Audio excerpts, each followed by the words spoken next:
Hello friends, this is Vaishnavi, third year BHM student. Today we are learning the topic from the organon, that is suppression.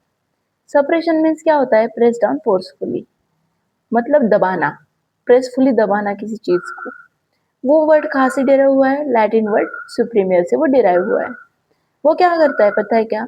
Removal of the symptom करते हैं जो externally हमको दिखते हैं, but internal वो disease जो होता है ना वो रिमूव नहीं होता है, वो वैसे ही रहता है। मतलब रीअपेयरेंस हो सकता है उस डिसीज का एक्सटर्नली। एग्जाम्पल, अगर हम स्किन इरप्शंस को क्या करते हैं, सप्रेस कर देते हैं, तो उसका डेवलपमेंट किस में हो जाता है? अस्थमा में हो जाता है, जो कि क्रोनिक डिसीज है। So, there are two types of the suppression. First is the natural suppression and second is the artificial suppression.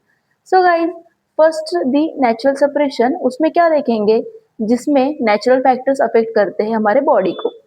जैसे कि हमारा जो वाइटल फोर्स होता है वो वो मेन काम करता है हमारे बॉडी में। उसके अगर फंक्शन को डिस्टर्ब हुआ या सप्रेस हो गया तो हमारे पूरे बॉडी में डिस्टर्बेंस आ जाता है।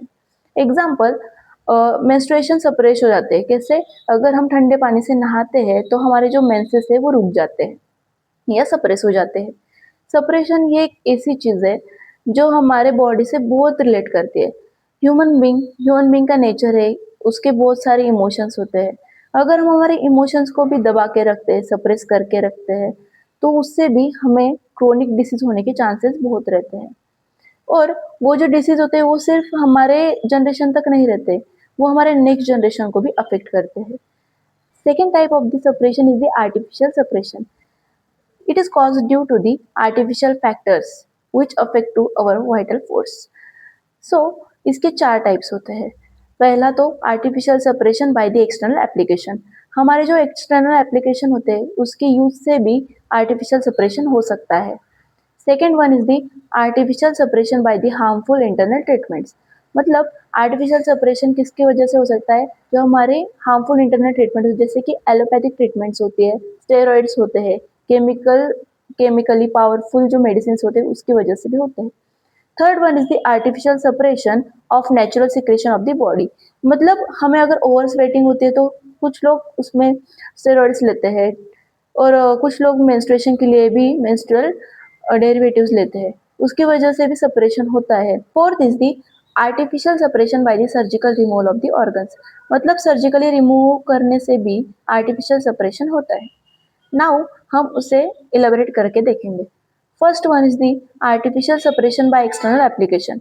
आर्टिफिशियल सेपरेशन एक्सटर्नल एप्लीकेशन से कैसे होता है? सपोज हमको कोई स्किन मैनिफेस्टेशन जैसे कि एक्जिमा है, तो उसे हम क्या लगाते हैं? ऑइंटमेंट या लिनीमेंट लगाएंगे। तो उससे क्या हो जाएगा? हमारे जो पिंपल्स है या स्किन रैशेस है जो भी है वो क्या हो जाएंगे? सप्रेस हो जाएंगे, और उसकी वजह से क्या होगा? डेवलपमेंट हो जाएगा अस्थमा का, या सोरा भी हो सकता है, सोरियासिस हो सकता है। जो हमारे क्रोनिक डिसीजेस है वो फॉर्म हो सकते हैं।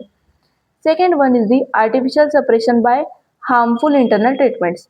मतलब artificial separation harmful internal treatment की वजह से भी हो सकता है। जैसे कि एलोपैथिक मेडिसिन का प्रोलॉन्ग यूज।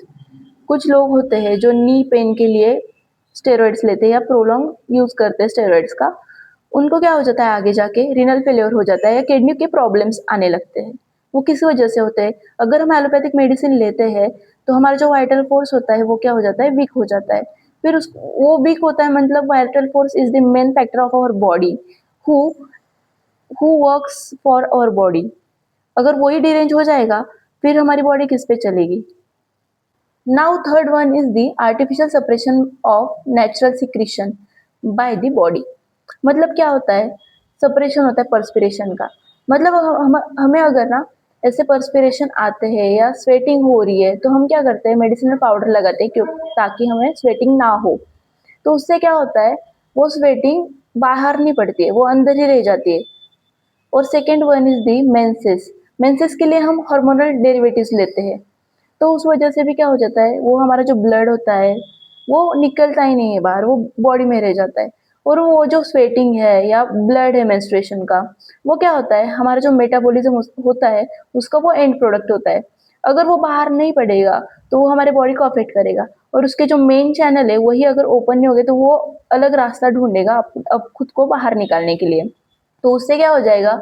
हमारी जो बॉडी है ना उसके हार्मोनी पूरी डिस्टर्ब हो जाती है। Now fourth one is artificial separation by surgical removal. Now artificial separation by the surgical removal is that tonsillitis or sinusitis is the sign of the derangement of the vital force. अगर हमें tonsillitis हो रहा है तो वो हमें denote कर रहा है कि वाइटल फोर्स को बहुत ज़्यादा डिरेंजमेंट होने वाली है या हो चुकी है और इन्फेक्शन स्टार्ट हो चुका है। अगर हम टॉन्सिलाइटिस को अगर रखते हैं सामने और टॉन्सिल्स को रिमूव करने की बात करते हैं सर्जिकली, तो वो क्या करेगा, हमारे जो वाइटल फोर्स का एक्सप्रेशन होता है उसे क्या कर देगा, रिमूव कर देगा।